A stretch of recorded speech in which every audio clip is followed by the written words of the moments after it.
हाँ जी, वाहिगुरु जी का खालसा वाहिगुरु जी की फतेह। सत्कारयोग बाबा बुड्ढा जी ਉਹ ਮਹਾਨ ਸ਼ਖਸੀਅਤ ਜਿਨ੍ਹਾਂ ਦੀ ਜੀਵਨ ਰੂਪੀ ਕਿਤਾਬ ਨੂੰ ਨਾ ਤਾਂ ਕੋਈ ਆਮ ਮਨੁੱਖ ਪੂਰਾ ਪੜ ਸਕਦਾ ਹੈ ਤੇ ਉਹਨਾਂ ਦੇ ਜੀਵਨ ਦਾ ਦਾਇਰਾ ਵੀ ਇੰਨਾ ਵਿਸ਼ਾਲ ਹੈ ਕਿ ਨਾ ਹੀ ਕਿਸੇ ਇੱਕ ਕਿਤਾਬ ਵਿੱਚ ਇਸ ਨੂੰ ਪੂਰਾ ਸਮੇਟਿਆ ਜਾ ਸਕਦਾ ਹੈ, ਕਿਉਂਕਿ ਬਾਬਾ ਬੁੱਢਾ ਜੀ ਦਾ ਜੀਵਨ ਆਪਣੇ ਆਪ ਵਿੱਚ ਹੀ ਸਿੱਖ ਧਰਮ ਦੇ ਇੱਕ ਵਿਸ਼ਾਲਤਮ ਗ੍ਰੰਥ ਵਰਗਾ ਹੈ। ਆਪਣੇ 125 ਸਾਲਾਂ ਦੇ ਲੰਮੇ ਜੀਵਨ ਸਫ਼ਰ ਵਿੱਚ 113 ਸਾਲ ਬਾਬਾ ਬੁੱਢਾ ਜੀ ਨੇ ਸਿੱਖ ਧਰਮ ਦੀ ਸੇਵਾ ਕੀਤੀ ਹੈ।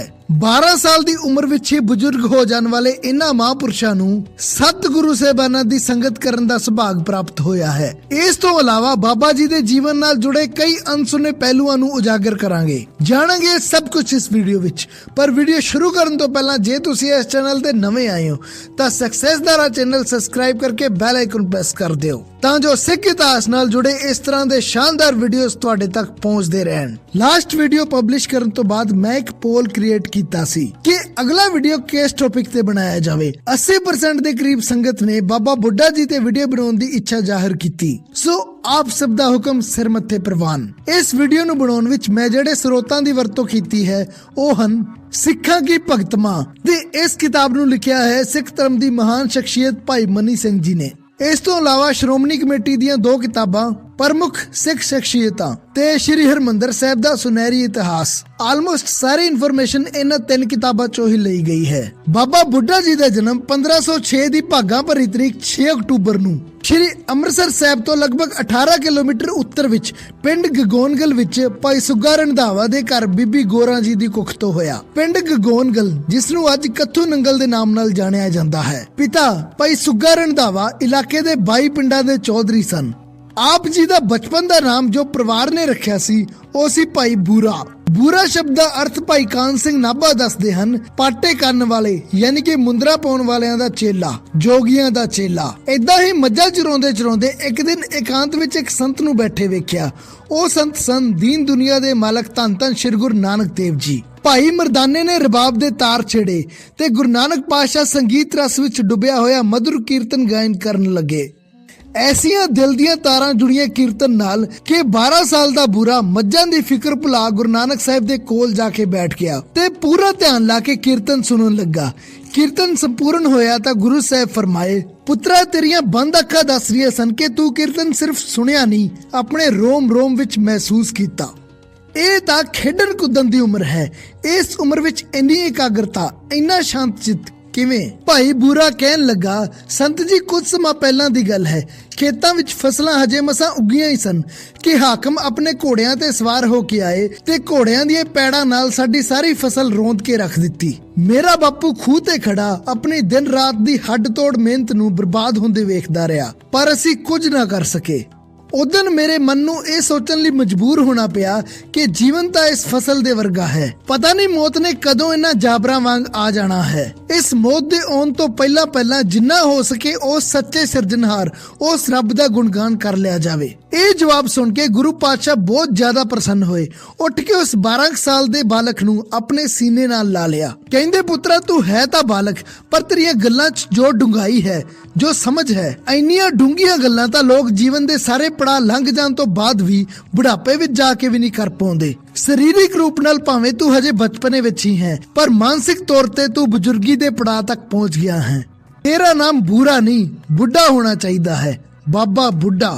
ਉਸ ਬਾਲਕ ਨੇ ਜਵਾਬ ਦਿੱਤਾ, ਗੁਰੂ ਸਾਹਿਬ ਜਿਵੇਂ ਤੁਹਾਡਾ ਹੁਕਮ। ਕਿੰਨੀ ਧੀਰਜ, ਕਿੰਨਾ ਸਮਰਪਣ ਹੋਊਗਾ ਉਸ ਬਾਲਕ ਵਿੱਚ। ਇੱਥੇ ਆਪਣੇ ਵਰਗੇ ਦੁਨਿਆਵੀ ਮਾਨਸਿਕਤਾ ਵਾਲੇ ਬੰਦੇ 60 ਸਾਲ ਦੇ ਹੋ ਜਾਂਦੇ ਹਨ, ਸਿਰ ਐਨ ਧੋਲਾ ਹੋ ਜਾਂਦਾ ਹੈ, ਫਿਰ ਵੀ ਆਪਣੇ ਆਪ ਨੂੰ ਬਾਬਾ ਨਹੀਂ ਕਹਾਉਣਾ ਚਾਹੁੰਦੇ। ਤੇ ਇੱਥੇ ਇਹ ਬਾਲਕ 12 ਸਾਲ ਦੀ ਉਮਰ ਵਿੱਚ ਹੀ ਗੁਰੂ ਸਾਹਿਬ ਤੋਂ ਬਾਬਾ ਬੁੱਢਾ ਕਹਾ ਕੇ ਮਾਣ ਮਹਿਸੂਸ ਕਰ ਰਿਹਾ ਹੈ। ਇਸ ਤੋਂ ਬਾਅਦ ਬਚਪਨੇ ਵਿੱਚ ਹੀ ਬਜ਼ੁਰਗੀ ਪਾ ਗਿਆ ਇਹ ਬਾਲਕ ਘਰਦਿਆਂ ਤੋਂ ਇਜਾਜ਼ਤ ਲੈ ਕੇ ਗੁਰੂ ਪਾਤਸ਼ਾਹ ਦੇ ਨਾਲ ਹੀ ਕਰਤਾਰਪੁਰ ਸਾਹਿਬ ਚਲਾ ਗਿਆ ਤੇ ਉੱਥੇ ਰਹਿ ਕੇ ਬਹੁਤ ਸਾਲਾਂ ਤੱਕ ਪੂਰੇ ਸਮਰਪਣ ਨਾਲ ਗੁਰੂ ਪਾਤਸ਼ਾਹ ਦੀ ਸੇਵਾ ਕੀਤੀ। ਤੇ ਆਓ ਹੁਣ ਆਪਾਂ ਆਪਣੀ ਸੁਰਤ ਨੂੰ ਇੱਥੋਂ ਲਗਭਗ 1 ਸਦੀ ਅੱਗੇ ਲੈ ਚੱਲੀਏ। ਅੱਜ 1604 ਨੂੰ ਸ਼੍ਰੀ ਗੁਰੂ ਗ੍ਰੰਥ ਸਾਹਿਬ ਜੀ ਯਾਨੀ ਕਿ ਉਸ ਸਮੇਂ ਦੇ ਆਦਿ ਗ੍ਰੰਥ ਸਾਹਿਬ ਦਾ ਪਹਿਲਾ ਪ੍ਰਕਾਸ਼ ਕੀਤਾ ਜਾਣਾ ਹੈ।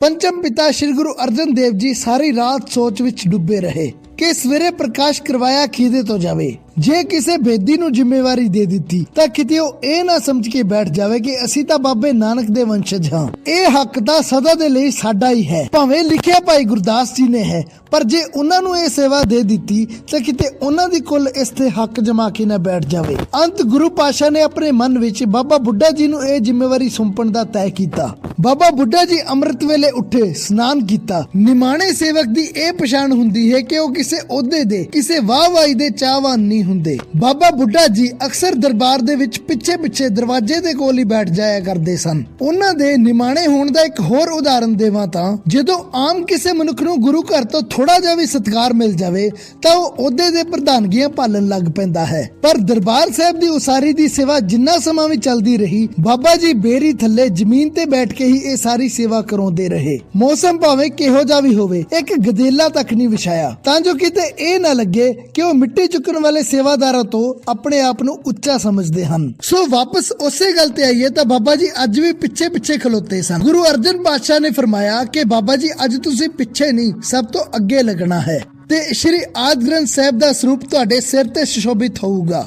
ਪਰ ਪਾਤਸ਼ਾਹ ਮੈਂ ਤੁਹਾਡੇ ਤੋਂ ਅੱਗੇ ਕਿਵੇਂ ਤੁਰ ਸਕਦਾ ਹਾਂ? ਬਾਬਾ ਜੀ ਅੱਗੇ ਵਧੋ, ਤੁਹਾਡੇ ਸੀਸ ਤੇ ਜੋ ਗ੍ਰੰਥ ਸੁਭਾਈਮਾਨ ਹੈ ਉਹ ਮੇਰਾ ਵੀ ਗੁਰੂ ਹੈ। ਇਸ ਤਰ੍ਹਾਂ ਬਾਬਾ ਬੁੱਢਾ ਜੀ ਨੂੰ ਸ਼੍ਰੀ ਗੁਰੂ ਗ੍ਰੰਥ ਸਾਹਿਬ ਜੀ ਦਾ ਪਹਿਲਾ ਪ੍ਰਕਾਸ਼ ਕਰਨ ਦਾ ਸੁਭਾਗ ਪ੍ਰਾਪਤ ਹੋਇਆ। ਬਾਬਾ ਬੁੱਢਾ ਜੀ ਦਾ ਜਨਮ ਹੋਇਆ ਸੀ 1506 ਨੂੰ ਤੇ ਸ਼੍ਰੀ ਗੁਰੂ ਗ੍ਰੰਥ ਸਾਹਿਬ ਜੀ ਦਾ ਪ੍ਰਕਾਸ਼ ਹੋਇਆ 1604 ਨੂੰ, ਯਾਨੀ ਕਿ ਪ੍ਰਕਾਸ਼ ਕਰਦੇ ਸਮੇਂ ਬਾਬਾ ਜੀ ਦੀ ਉਮਰ 98 ਸਾਲ ਸੀ। ਕਿੰਨੀ ਸੁਭਾਗੀ ਹੋਊਗੀ ਉਹ ਦੇ ਜਿਸ ਨੂੰ 7 ਗੁਰੂ ਸਾਹਿਬਾਨਾਂ ਦੇ ਦਰਸ਼ਨ ਕਰਨ ਦਾ ਮਾਣ ਪ੍ਰਾਪਤ ਹੋਇਆ। ਇੱਥੋਂ ਤੱਕ ਕਿ 5 ਗੁਰੂ ਸਾਹਿਬਾਨਾਂ ਦਾ ਤਾਂ ਪਹਿਲਾ ਪ੍ਰਕਾਸ਼ ਹੀ ਬਾਬਾ ਬੁੱਢਾ ਜੀ ਦੇ ਘਰ ਕਮਲਾ ਨਾਲ ਹੋਇਆ। ਭਾਈ ਲਹਿਣਾ ਜੀ ਦੇ ਦਰਸ਼ਨ ਤਾਂ ਬਹੁਤਿਆਂ ਨੇ ਕੀਤੇ ਹੋਣਗੇ, ਪਰ ਤਿਲਕ ਲਾ ਕੇ ਗੁਰਗੱਦੀ ਦੀ ਰਸਮ ਸੰਪੂਰਨ ਕਰਨ ਤੋਂ ਬਾਅਦ ਸ਼੍ਰੀ ਗੁਰੂ ਅੰਗਦ ਦੇਵ ਜੀ ਨੂੰ ਮੱਥਾ ਟੇਕਣ ਵਾਲੇ ਪਹਿਲੇ ਸ਼ਖਸ ਬਾਬਾ ਬੁੱਢਾ ਜੀ ਹੀ ਸਨ। ਤੇ ਇਹ ਰੀਤ ਇੱਥੇ ਹੀ ਨਹੀਂ ਰੁਕੀ। ਤੀਸਰੇ ਪਾਤਸ਼ਾਹ ਸ਼੍ਰੀ ਗੁਰੂ ਅਮਰਦਾਸ ਜੀ, ਚੌਥੇ ਪਾਤਸ਼ਾਹ ਸ਼੍ਰੀ ਗੁਰੂ ਰਾਮਦਾਸ ਜੀ, ਪੰਜਵੇਂ ਪਾਤਸ਼ਾਹ ਸ਼੍ਰੀ ਗੁਰੂ ਅਰਜਨ ਦੇਵ ਜੀ ਤੇ ਛੇਵੇਂ ਪਾਤਸ਼ਾਹ ਸ਼੍ਰੀ ਗੁਰੂ ਹਰਗੋਬਿੰਦ ਸਾਹਿਬ ਜੀ, ਸਾਰੇ ਗੁਰੂ ਸਾਹਿਬਾਨਾਂ ਦਾ ਪਹਿਲਾ ਪ੍ਰਕਾਸ਼ ਬਾਬਾ ਬੁੱਢਾ ਜੀ ਦੇ ਘਰ ਕਮਲਾ ਨਾਲ ਹੀ ਹੋਇਆ।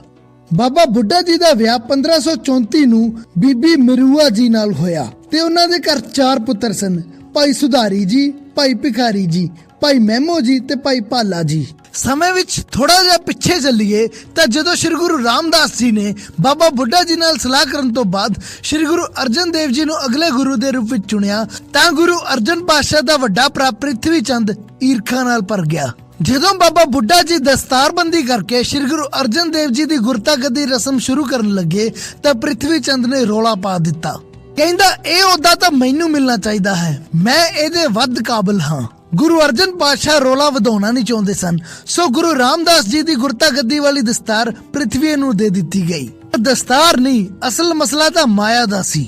ਸੋ ਭਾਈ ਗੁਰਦਾਸ ਜੀ ਜੋ ਇਹਨਾਂ ਦੇ ਮਾਮਾ ਜੀ ਸਨ, ਉਹਨਾਂ ਨੂੰ ਵਿੱਚ ਪਾ ਕੇ ਇੱਕ ਸਮਝੌਤਾ ਕੀਤਾ ਗਿਆ ਕਿ ਅੰਮ੍ਰਿਤਸਰ ਸ਼ਹਿਰ ਦੀਆਂ ਸੰਗਤਾਂ ਜਿਹੜੀ ਮਾਇਆ ਭੇਟਾ ਕਰਨਗੀਆਂ ਉਹ ਪ੍ਰਿਥਵੀ ਰੱਖੂਗਾ ਤੇ ਜਿਹੜੀ ਮਾਇਆ ਬਾਹਰ ਦੀਆਂ ਸੰਗਤਾਂ ਭੇਟਾ ਕਰਨਗੀਆਂ ਉਹਦੇ ਨਾਲ ਗੁਰੂ ਅਰਜਨ ਪਾਤਸ਼ਾਹ ਉੱਥੋਂ ਦੇ ਗੁਰੂ ਘਰ ਦੇ ਲੰਗਰ ਭੰਡਾਰੇ ਦੀ ਸੇਵਾ ਚਲਾਉਣਗੇ। ਪਰ ਪ੍ਰਿਥਵੀ ਦੀ ਭੁੱਖ ਇੰਨੇ ਨਾਲ ਵੀ ਸ਼ਾਂਤ ਨਹੀਂ ਹੋਈ। ਉਸਨੇ ਆਪਣੇ ਝੋਲੀ ਚੱਕ ਮਸੰਦਾਂ ਦਾ ਗੁਰੂ ਘਰ ਦੇ ਚਾਰੇ ਪਾਸੇ ਅਜਿਹਾ ਜਾਲ ਵਿਛਾ ਦਿੱਤਾ ਕਿ ਉਹ ਸੰਗਤ ਦੇ ਗੁਰੂ ਘਰ ਪਹੁੰਚਣ ਤੋਂ ਪਹਿਲਾਂ ਹੀ ਉਹਨਾਂ ਤੋਂ ਸਾਰੀ ਭੇਟਾ ਵਸੂਲ ਕਰ ਲੈਂਦੇ। ਦੂਰ ਦਰਾਡੇ ਤੋਂ ਆਈ ਸੰਗਤ ਨੂੰ ਕੀ ਪਤਾ ਸੀ ਕਿ ਗੁਰੂ ਘਰ ਵਿੱਚ ਕੀ ਮਸਲਾ ਚੱਲ ਰਿਹਾ ਹੈ।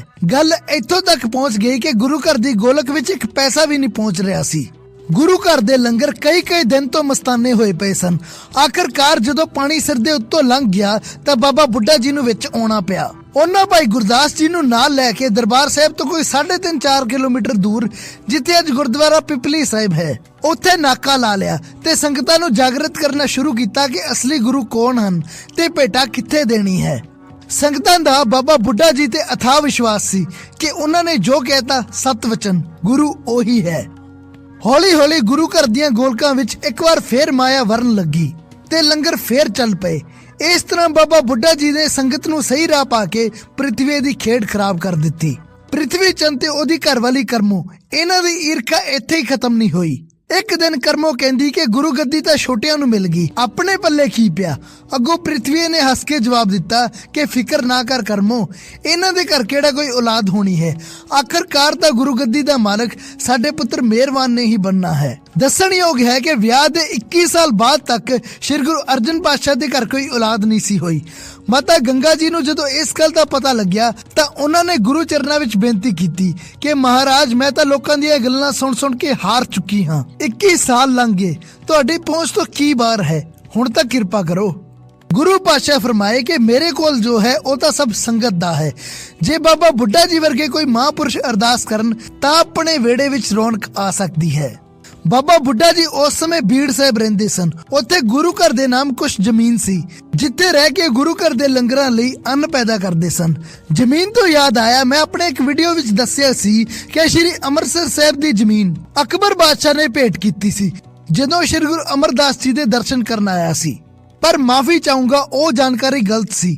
ਅਸਲ ਵਿੱਚ ਇਹ ਜ਼ਮੀਨ ਭਾਈ ਲੰਗਾ ਜੀ ਨੇ ਗੁਰੂ ਘਰ ਨੂੰ ਭੇਟਾ ਕੀਤੀ ਸੀ। ਭਾਈ ਲੰਗਾ ਜੀ ਉਹੀ ਹਨ ਜਿਨ੍ਹਾਂ ਦੀ ਕੁੱਲ ਵਿੱਚ ਅੱਗੇ ਚੱਲ ਕੇ ਮਾਈ ਭਾਗੋ ਜੀ ਨੇ ਜਨਮ ਲਿਆ। ਇਤੋਂ ਪਤਾ ਚੱਲਦਾ ਹੈ ਕਿ ਸਾਡੇ ਇਤਿਹਾਸ ਵਿੱਚ ਕਿੰਨੀ ਮਿਲਾਵਟ ਕੀਤੀ ਜਾ ਰਹੀ ਹੈ। ਸ਼ਰੇਆਮ ਕਿਤਾਬਾਂ ਵਿੱਚ ਗਲਤ ਜਾਣਕਾਰੀ ਛਾਪੀ ਜਾ ਰਹੀ ਹੈ। ਸੋ ਭੁੱਲ ਚੁੱਕ ਦੀ ਮਾਫੀ ਚਾਹੂੰਗਾ। Back to the story. ਬਾਬਾ ਬੁੱਢਾ ਜੀ ਬੀੜ ਸਾਹਿਬ ਰਹਿੰਦੇ ਸਨ। ਅਗਲੇ ਦਿਨ ਮਾਤਾ ਗੰਗਾ ਜੀ ਨੇ ਅੰਮ੍ਰਿਤ ਵੇਲੇ ਉੱਠ ਕੇ ਇਸ਼ਨਾਨ ਕੀਤਾ, ਆਪਣੇ ਹੱਥੀਂ ਮਿਸੀਆਂ ਰੋਟੀਆਂ ਦਾ ਲੰਗਰ ਤਿਆਰ ਕੀਤਾ, ਸਿਰ ਤੇ ਲੱਸੀ ਦਾ ਭਰਿਆ ਘੜਾ ਟਿਕਾ, ਹੱਥ ਵਿੱਚ ਰੋਟੀਆਂ ਦਾ ਛਾਬਾ ਫੜੀ ਮਾਤਾ ਗੰਗਾ ਜੀ ਪੈਦਲ ਹੀ ਬੀੜ ਸਾਹਿਬ ਪਹੁੰਚੇ। ਅੱਸੂ ਦਾ ਮਹੀਨਾ ਸੀ। ਬਾਬਾ ਬੁੱਢਾ ਜੀ ਝੋਨੇ ਦੀਆਂ ਵੱਟਾਂ ਤੋਂ ਘਾਹ ਪੁੱਟ ਰਹੇ ਸਨ। ਕੁਝ ਸਰੋਤਾਂ ਵਿੱਚ ਜ਼ਿਕਰ ਮਿਲਦਾ ਹੈ ਕਿ ਪਹਿਲਾਂ ਮਾਤਾ ਗੰਗਾ ਜੀ ਰੱਥ ਤੇ ਸਵਾਰ ਹੋ ਕੇ ਦੂਸਰਿਆਂ ਤੋਂ ਤਿਆਰ ਕਰਵਾਏ ਹੋਏ ਕਈ ਪਕਵਾਨ ਲੈ ਕੇ ਬਾਬਾ ਬੁੱਢਾ ਜੀ ਕੋਲ ਪਹੁੰਚੇ ਸਨ, ਪਰ ਗੱਲ ਨਹੀਂ ਬਣੀ। ਫਿਰ ਸ੍ਰੀ ਗੁਰੂ ਅਰਜਨ ਪਾਤਸ਼ਾਹ ਜੀ ਨੇ ਸਿੱਖਿਆ ਦਿੱਤੀ ਕਿ ਜਦੋਂ ਕਿਸੇ ਤੋਂ ਕੁਝ ਮੰਗਣ ਜਾਈਏ ਤਾਂ ਨਿਮਾਣੇ ਬਣ ਕੇ ਜਾਈਦਾ ਹੈ। ਪਰ ਇਸ ਗੱਲ ਦਾ ਜ਼ਿਕਰ ਕੁਝ ਸਰੋਤਾਂ ਵਿੱਚ ਹੀ ਮਿਲਦਾ ਹੈ। ਮਾਤਾ ਜੀ ਨੇ ਬੜੇ ਪ੍ਰੇਮ ਸਤਿਕਾਰ ਨਾਲ ਲੰਗਰ ਛਕਾਉਣਾ ਸ਼ੁਰੂ ਕੀਤਾ। ਮਿੱਸੀਆਂ ਰੋਟੀਆਂ, ਅਚਾਰ, ਗੰਡਾ ਤੇ ਨਾਲ ਲੱਸੀ ਦਾ ਭਰਿਆ ਘੜਾ। ਲੰਗਰ ਛਕਾਉਂਦੇ ਹੋਏ ਮਾਤਾ ਗੰਗਾ ਜੀ ਨੇ ਆਪਣਾ ਦੁੱਖ ਸਾਂਝਾ ਕੀਤਾ ਕਿ ਬਾਬਾ ਜੀ 21 ਸਾਲ ਲੰਘ ਗਏ, ਮੇਰੀ ਕੁੱਖ ਅਜੇ ਤੱਕ ਹਰੀ ਨਹੀਂ ਹੋਈ। ਲੋਕ ਕਹਿੰਦੇ ਹਨ ਕਿ ਮੇਰੇ ਘਰ ਕਦੇ ਸੰਤਾਨ ਨਹੀਂ ਹੋਊਗੀ। ਉਦੋਂ ਬਾਬਾ ਜੀ ਨੇ ਹੱਥ ਵਿੱਚ ਗੰਡਾ ਫੜਿਆ ਸੀ। ਆਪਣੇ ਕਿਸਾਨੀ ਵਾਲੇ ਪੱਕੇ ਹੱਥਾਂ ਨਾਲ ਗੰਡੇ ਤੇ ਮੁੱਕੀ ਮਾਰ ਕੇ ਗੰਡਾ ਭੰਨਿਆ ਤੇ ਫਰਮਾਏ ਕਿ ਮਾਤਾ, ਜਿਵੇਂ ਮੈਂ ਇਹ ਗੰਡਾ ਭੰਨਿਆ ਹੈ, ਤੁਹਾਡੀ ਕੁੱਖ ਤੋਂ ਅਜਿਹਾ ਯੋਧਾ ਪੈਦਾ ਹੋਊਗਾ ਜੋ ਬਿਲਕੁਲ ਇਸੇ ਤਰ੍ਹਾਂ ਹੀ ਵੈਰੀਆਂ ਦੇ ਸਿਰ ਭੰਨਿਆ ਕਰੂਗਾ। ਤੇ ਉਸ ਅਕਾਲ ਪੁਰਖ ਦੀ ਮਿਹਰ ਨਾਲ ਕੁਝ ਸਮੇਂ ਬਾਅਦ ਹੀ ਮਾਤਾ ਗੰਗਾ ਜੀ ਦੀ ਕੁੱਖ ਤੋਂ ਇੱਕ ਪੁੱਤਰ ਨੇ ਜਨਮ ਲਿਆ, ਜਿਹੜਾ ਭਰੀ ਜਵਾਨੀ ਵਿੱਚ 7 ਫੁੱਟ 2 ਇੰਚ ਦੇ ਦਮਦਾਰ ਜੁੱਸੇ ਦਾ ਮਾਲਕ ਸੀ ਤੇ ਯੋਧਾ ਇੰਨਾ ਤਗੜਾ ਸੀ ਕਿ ਇੱਕ ਵਾਰ ਵਿੱਚ ਹੀ ਪੈਂਦੇ ਖਾਂ ਵਰਗੇ ਵੈਰੀ ਦੇ 2 ਫਾੜ ਕਰ ਦਿਆ ਕਰਦਾ ਸੀ। ਤੇ ਇਹੀ ਸੂਰਮਾ ਅੱਗੇ ਚੱਲ ਕੇ ਸਿੱਖਾਂ ਦੇ 6ਵੇਂ ਗੁਰੂ ਸ਼੍ਰੀ ਗੁਰੂ ਹਰਗੋਬਿੰਦ ਸਾਹਿਬ ਜੀ ਦੇ ਨਾਮ ਨਾਲ ਸਤਿਕਾਰੇ ਗਏ। ਇਸੇ ਯਾਦਗਾਰ ਇਤਿਹਾਸ ਦੇ ਚਲਦਿਆਂ ਬਾਬਾ ਬੁੱਢਾ ਜੀ ਨੂੰ ਅੱਜ ਵੀ ਪੁੱਤਰਾਂ ਦਾ ਦਾਨੀ ਮੰਗ ਕੇ ਉਹਨਾਂ ਦੇ ਦਰ ਤੇ ਮੇਲੇ ਲੱਗਦੇ ਹਨ। ਤੇ ਜਦੋਂ ਵਾਰੀ ਆਈ ਬਾਲਕ ਹਰਗੋਬਿੰਦ ਦੀ ਤਾਲੀਮ ਦੀ ਤਾਂ ਇਹ ਸੁਭਾਗ ਵੀ ਬਾਬਾ ਬੁੱਢਾ ਜੀ ਨੂੰ ਹੀ ਪ੍ਰਾਪਤ ਹੋਇਆ। ਜਦੋਂ ਗੁਰੂ ਅਰਜਨ ਪਾਤਸ਼ਾਹ ਨੇ ਬਾਬਾ ਬੁੱਢਾ ਜੀ ਕੋਲ ਇਹ ਇੱਛਾ ਜ਼ਾਹਰ ਕੀਤੀ ਤਾਂ ਬਾਬਾ ਜੀ ਫਰਮਾਏ, ਹਜੂਰ, ਮੈਥੋਂ ਤਾਂ ਬੜੇ ਤਗੜੇ ਵਿਦਵਾਨ ਮੌਜੂਦ ਹਨ, ਮੈਨੂੰ ਅਜਿਹਾ ਕੀ ਹੁੰਦਾ ਹੈ ਕਿ ਤੁਸੀਂ ਇੰਨਾ ਵੱਡਾ ਭਾਰ ਮੈਨੂੰ ਸੌਂਪ ਰਹੇ ਹੋ। ਗੁਰੂ ਪਾਤਸ਼ਾਹ ਫਰਮਾਏ ਕਿ ਬਾਬਾ ਜੀ, ਬਚਪਨ ਵਿੱਚ ਹੀ ਬੁੱਢੇ ਹੋਣ ਦੀ ਜਿਹੜੀ ਕਲਾ ਤੁਸੀਂ ਜਾਣਦੇ ਹੋ ਉਹ ਹੋਰ ਕੋਈ ਨਹੀਂ ਸਿਖਾ ਸਕਦਾ। ਸੋ ਬੀੜ ਸਾਹਿਬ ਵਿਖੇ ਸ਼੍ਰੀ ਗੁਰੂ ਹਰਗੋਬਿੰਦ ਸਾਹਿਬ ਜੀ ਦੀ ਤਾਲੀਮ ਸ਼ੁਰੂ ਹੋਈ। ਇਤਿਹਾਸਕਾਰਾਂ ਮੁਤਾਬਿਕ ਬਾਬਾ ਬੁੱਢਾ ਜੀ ਨੇ 50 ਤੋਂ ਵੱਧ ਤਰ੍ਹਾਂ ਦੀਆਂ ਸਿੱਖਿਆਵਾਂ ਦਿੱਤੀਆਂ ਸਨ ਬਾਲਕ ਹਰਗੋਬਿੰਦ ਨੂੰ, ਜਿਹਦੇ ਵਿੱਚ ਤਾਰਾ ਮੰਡਲ ਦਾ ਗਿਆਨ, ਘੋੜਸਵਾਰੀ, ਤੈਰਾਕੀ, ਯੁੱਧ ਕਲਾ ਸਭ ਕੁਝ ਸ਼ਾਮਲ ਸੀ। ਹਾਲਾਂਕਿ ਕਦੀ ਬਾਬਾ ਬੁੱਢਾ ਜੀ ਦਾ ਇਹ ਰੂਪ ਉੱਭਰ ਕੇ ਸਾਹਮਣੇ ਨਹੀਂ ਆਉਂਦਾ, ਪਰ ਸਿੱਖੀ ਕੱਲੀ ਭਗਤੀ ਕਰਨਾ ਨਹੀਂ ਸਿਖਾਉਂਦੀ। ਸਮੇਂ ਦਾ ਗੇੜ ਅੱਗੇ ਵਧਿਆ ਤਾਂ ਗੁਰੂ ਹਰਗੋਬਿੰਦ ਸਾਹਿਬ ਹੁਣ ਗਵਾਲੀਅਰ ਦੇ ਕਿਲੇ ਵਿੱਚ ਕੈਦ ਸਨ। ਜਦ ਬਾਬਾ ਬੁੱਢਾ ਜੀ ਤੱਕ ਇਹ ਖਬਰ ਪਹੁੰਚੀ ਤਾਂ ਉਹ ਸੰਗਤ ਦੇ ਨਾਲ ਚੌਂਕੀ ਕੱਢਦੇ ਹੋਏ ਪੈਦਲ ਹੀ ਗਵਾਲੀਅਰ ਵੱਲ ਤੁਰ ਪਏ। ਦੱਸਣਯੋਗ ਹੈ ਕਿ ਉਸ ਸਮੇਂ ਬਾਬਾ ਜੀ ਦੀ ਉਮਰ 103 ਸਾਲ ਸੀ ਤੇ ਗਵਾਲੀਅਰ ਅੰਮ੍ਰਿਤਸਰ ਤੋਂ 800 ਕਿਲੋਮੀਟਰ ਤੋਂ ਵੀ ਵੱਧ ਹੈ ਤੇ ਬਾਬਾ ਜੀ ਪੈਦਲ ਜਾ ਰਹੇ ਸਨ, ਰਸਤੇ ਵਿੱਚ ਲੋਕਾਂ ਨੂੰ ਸੁਚੇਤ ਕਰਦੇ ਹੋਏ ਕਿ ਇਸ ਮੁਗਲ ਬਾਦਸ਼ਾਹ ਨੇ ਪਹਿਲੇ ਸਾਡੇ ਪੰਚਮ ਗੁਰੂ ਨੂੰ ਕਿਵੇਂ ਤਸੀਹੇ ਦੇ ਕੇ ਸ਼ਹੀਦ ਕਰਵਾਇਆ ਤੇ ਹੁਣ 6ਵੇਂ ਬਾਦਸ਼ਾਹ ਨੂੰ ਕੈਦ ਕਰ ਰੱਖਿਆ ਹੈ। ਗਵਾਲੀਅਰ ਪਹੁੰਚੇ ਤਾਂ ਬਾਬਾ ਬੁੱਢਾ ਜੀ ਨੂੰ ਗੁਰੂ ਸਾਹਿਬ ਦੇ ਦਰਸ਼ਨ ਤੱਕ ਨਹੀਂ ਕਰਨ ਦਿੱਤੇ ਗਏ। ਤਦ ਕਿਲੇ ਦੇ ਦਰਵਾਜ਼ੇ ਨੂੰ ਮੱਥਾ ਟੇਕ ਨੰਗੇ ਪੈਰੀ ਕਿਲੇ ਦੀ ਪਰਿਕਰਮਾ ਕਰਕੇ ਬਾਬਾ ਜੀ ਵਾਪਸ ਆ ਗਏ। ਪਰ ਉਹ ਚੌਂਕੀ ਨਹੀਂ ਰੁਕੀ। ਹਰਮੰਦਰ ਸਾਹਿਬ ਪਹੁੰਚ ਕੇ ਵੀ ਬਾਬਾ ਜੀ ਨੇ ਉਹ ਚੌਂਕੀ ਕੱਢਣਾ ਜਾਰੀ ਰੱਖਿਆ, ਜੋ ਅੱਜ ਤੱਕ ਚੱਲ ਰਹੀ ਹੈ। ਦਰਬਾਰ ਸਾਹਿਬ ਵਿੱਚ ਮਹਾਰਾਜਾ ਰਣਜੀਤ ਸਿੰਘ ਜੀ, ਜਰਨੈਲ ਹਰੀ ਸਿੰਘ ਜੀ ਨਲੂਆ, ਬਾਬਾ ਅਕਾਲੀ ਫੂਲਾ ਸਿੰਘ ਜੀ ਸਭ ਹਾਜ਼ਰੀ ਭਰਦੇ ਰਹੇ ਹਨ। ਹੋਰ ਵੀ ਪ੍ਰਧਾਨ ਮੰਤਰੀ, ਰਾਸ਼ਟਰਪਤੀ ਤੇ ਆਪਣੇ ਆਪ 'ਚ ਬੜੇ ਕਹਿੰਦੇ ਕਵਾਉਂਦੇ ਇੱਥੇ ਪਹੁੰਚਦੇ ਰਹੇ ਹਨ। ਪਰ ਗੁਰੂ ਸਾਹਿਬ ਦੇ ਦਰ ਤੇ ਸਭ ਨੀਵੇਂ ਹਨ।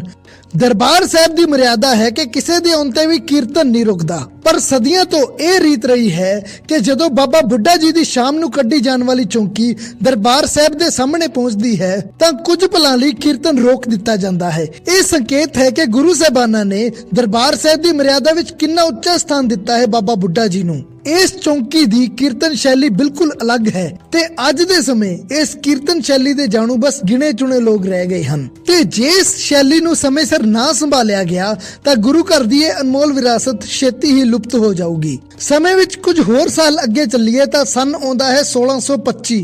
ਬਾਬਾ ਜੀ ਦੀ ਉਮਰ ਹੁਣ ਲਗਭਗ 125 ਸਾਲ ਹੈ।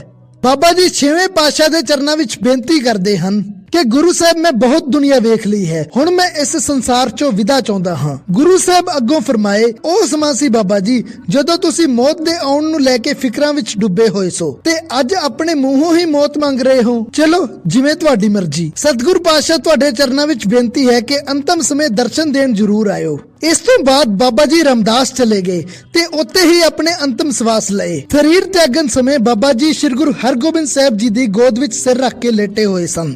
ਬਾਬਾ ਜੀ ਦੇ ਅੰਤਿਮ ਸਮੇਂ ਗੁਰੂ ਸਾਹਿਬ ਉਚੇਚੇ ਤੌਰ ਤੇ ਉਹਨਾਂ ਨੂੰ ਮਿਲਣ ਲਈ ਪਹੁੰਚੇ ਸਨ। ਬਾਬਾ ਬੁੱਢਾ ਜੀ ਦੀ ਚਿਖਾ ਨੂੰ ਅਗਨ ਵੀ ਉਹਨਾਂ ਦੇ ਪੁੱਤਰਾਂ ਤੇ ਗੁਰੂ ਸਾਹਿਬ ਨੇ ਰਲ ਕੇ ਦਿੱਤੀ। ਸੋ ਇਹ ਸੀ ਜੀਵਨ ਇਤਿਹਾਸ ਬਾਬਾ ਬੁੱਢਾ ਜੀ ਦਾ। ਵੀਡੀਓ ਬਣਾਉਂਦੇ ਸਮੇਂ ਅਨੇਕਾਂ ਪ੍ਰਕਾਰ ਦੀਆਂ ਭੁੱਲਾਂ ਗਲਤੀਆਂ ਹੋ ਜਾਂਦੀਆਂ ਹਨ, ਸੋ ਸੰਗਤ ਤੋਂ ਮੈਂ ਹੱਥ ਜੋੜ ਕੇ ਮਾਫੀ ਚਾਹੁੰਦਾ ਹਾਂ। ਮੈਂ ਕੋਈ ਵਿਦਵਾਨ ਜਾਂ ਇਤਿਹਾਸ ਦਾ ਬਹੁਤ ਵੱਡਾ ਜਾਣੂ ਨਹੀਂ, ਬਸ ਮੈਨੂੰ ਕਿਤਾਬਾਂ ਪੜ੍ਹਨ ਦਾ ਸ਼ੌਂਕ ਸੀ, ਸੋ ਮੈਂ ਨਾਲ ਦੀ ਨਾਲ ਇਸ ਇਤਿਹਾਸ ਨੂੰ ਤੁਹਾਡੇ ਤੱਕ ਪਹੁੰਚਾਉਣ ਦੀ ਸੇਵਾ ਸ਼ੁਰੂ ਕਰ ਦਿੱਤੀ। ਵੀਡੀਓ ਪਸੰਦ ਆਇਆ ਤਾਂ ਇਸ ਨੂੰ ਲਾਈਕ ਕਰਕੇ ਅੱਗੇ ਵੱਧ ਤੋਂ ਵੱਧ ਸ਼ੇਅਰ ਜ਼ਰੂਰ ਕਰਿਓ। ਚੈਨਲ ਨੂੰ ਸਬਸਕ੍ਰਾਈਬ ਤਾਂ ਤੁਸੀਂ ਕਰ ਹੀ ਦਿੱਤਾ ਹੋਣਾ ਤੇ ਹਮੇਸ਼ਾ ਦੀ ਤਰ੍ਹਾਂ ਜਾਣ ਤੋਂ ਪਹਿਲਾਂ ਕਮੈਂਟ ਬਾਕਸ ਵਿੱਚ ਵਾਹਿਗੁਰੂ ਜੀ ਲਿਖ ਕੇ ਆਪਣੀ ਹਾਜ਼ਰੀ ਜ਼ਰੂਰ ਲਵਾਇਓ।